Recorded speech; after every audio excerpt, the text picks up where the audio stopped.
Terjadinya perang tarif akomodasi pariwisata dinilai akibat buruknya regulasi dari pemerintah dalam memberikan izin usaha.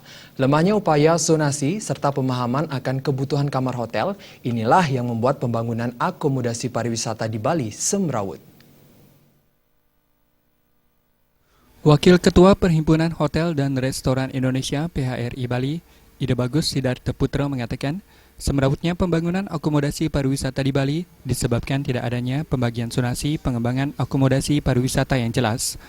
Persaingan hotel berbintang dengan akomodasi pariwisata sejenis lainnya hingga non-bintang membuat terjadinya persaingan harga di saat tingkat hunian melemah hingga 40%.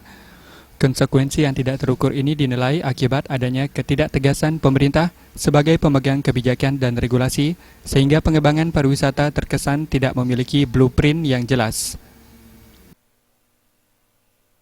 Ada aturan-aturan yang meregulasi sehingga semuanya sehat. Jadi tidak hanya bikin hotel saja, tetapi hotel itu dapat berjalan dengan baik dan memberikan pelayanan yang baik juga terhadap konsumernya.